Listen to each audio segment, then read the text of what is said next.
OCN 오리지널 드라마 듀얼 1화부터 6화까지의 주요 줄거리를 6분 만에 정리해드립니다. 지금 시작할게요. 여기 1993년에 iPS, 즉 유도만능 줄기세포를 연구하다가 실험 대상자였던 죄수들에게 붙잡혀 자신의 주요 장기를 강제로 적출당했던 과학자가 있습니다. 세계적 규모의 생명의학회사 산영제약과도 관련이 있었던 이 과학자는 사건 직후 산영제약 연구소로 옮겨져 적출된 육신 상태 그대로 24년간 냉동 보존 중이었는데요. 최근 이 사실을 알게 된 산영제약 오너의 딸 아가씨가 과학자의 복제인간 이성훈을 이용해 과거 사건에 연루된 인물들을 찾고 그들을 살해하도록 만든다는 내용이 드라마 듀얼의 핵심 설정입니다. 사실 성훈은 모든 클론들이 가지고 있는 급속한 세포 노화 현상, 일명 복제동물의 핸디캡 때문에 고통받고 있었고, 아가씨는 그런 성훈이 자신에게 협조할 경우 핸디캡을 치료할 수 있는 산영제약의 신약을 구해주겠다고 제안했던 것인데요. 살기 위해 이를 받아들인 성훈은 그러나 이를 착수하기 전 어떤 이유에선지 이 신약을 세계 최초로 투여받은 12세 만성백혈병 환자 장수연을 납치해버립니다. 문제는 이 납치 과정에서 만삭이었던 아내를 죽게 만들고 겨우 살려낸 딸조차 만성백혈병으로 고통받게 만든 실수를 저질렀던 수연이의 아빠이자 현직 강력반 팀장 장득천을 성훈이 만나게 됐다는 것인데요.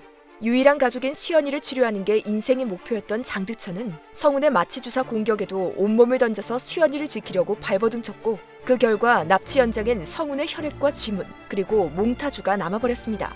일이 이렇게 되자 서둘러 사건을 수습해야 했던 성훈은 아가씨의 신복이 보낸 차기로의 도움을 받아 자신과 DNA는 물론 지문까지 똑같은 새로운 복제인간 이성준을 납치 사건의 진범으로 만들기 위한 일을 꾸미기 시작했고, 그런 성훈의 시나리오대로 결국 성준은 장득천에게 체포되는데요. 하지만 이때 성훈과 성준이 같은 공간에 있는 모습을 장득천이 목격하게 되면서 수연이를 납치하지 않았다는 성준의 주장을 장득천은 점점 믿기 시작합니다.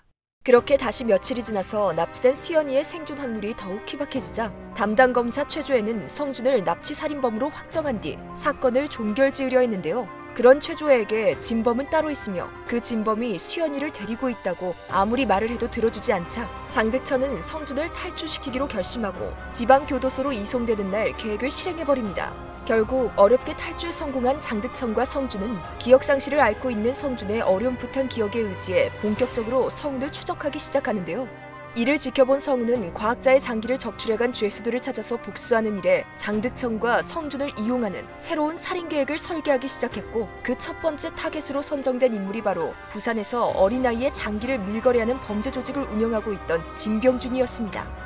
25년 전 영등포 교도소의 의무과장이었던 진병준은 죄수들을 iPS 실험 대상자로 만들어 과학자에게 공급해준 장본인이었는데요. 하지만 사건이 벌어진 날 어떤 이유에선지 죄수들의 편에 서서 과학자의 장기를 직접 떼어내기도 했던 인물이기도 했습니다.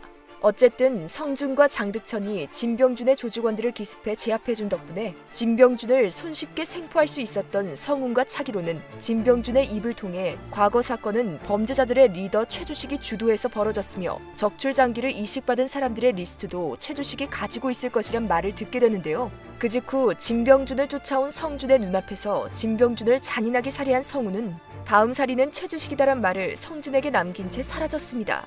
사실 이 당시 최주식은 동생 최조의 신분으로 위장해 살며 경기도 화성에서 불법 투견 도박 사업을 벌이고 있었는데요. 성훈은 그런 최주식의 의심을 피하기 위해 투견판에 돈 많은 VIP 행세를 하며 그에게 접근하던 중이었습니다. 며칠 뒤 최조의 사무실에 이성준의 이름과 지문이 찍힌 성훈이 보낸 살인 예고 편지가 도착하자 최조에는 그동안 몰래 장득천을 돕고 있던 후배 형사들을 밀착 감시하기 시작했는데요. 덕분에 다음 살인 타겟이 최주식이란 사실을 알게 된 수사팀이 최주식의 투견판을 덮쳐버리면서 현장은 그야말로 난리가 나버렸고, 그런 상황을 이용해 최주식에게서 장기 이식자 리스트를 빼앗은 성훈은 또다시 성준이 보는 앞에서 최주식을 죽인 뒤 그 시신을 최조의 눈앞에다 던져버렸습니다.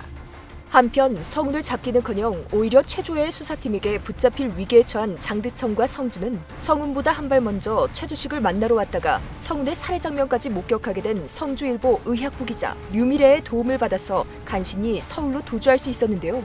사실 미래는 과학자와 함께 24년 전 iPS 실험을 진행했었던 간호사 류정숙의 딸이었고, 최근 사망한 류정숙이 은행에 보관하고 있던 24년 전의 만능 줄기세포 연구 자료를 인수받게 되자 이 자료에 적혀있던 최주식을 만나서 엄마와 얼굴 모르는 아빠에 대해 물어보려 했던 것이었습니다.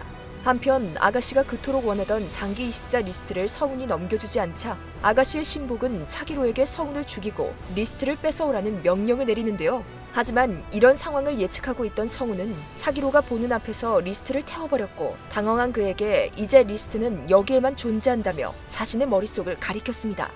복제인간 성준과 성훈은 어떻게 어떤 이유로 탄생한 것이며 도대체 과학자는 무엇 때문에 그렇게 끔찍한 일을 당한 것인지, 그리고 아가씨는 장기 이식자들을 찾아내서 도대체 뭘 하려는 것이며 비리검사 최조에는 이 사건에 어디까지 개입하고 있는 것인지, 다음 화를 예측할 수 없는 놀라운 사건 전개와 이보다도 놀라운 배우들의 열연을 감상할 수 있는 드라마 듀얼은 2017년 6월 3일부터 7월 23일까지 총 16부작으로 토요일, 일요일 밤 10시 20분에 OCN에서 방영 중입니다.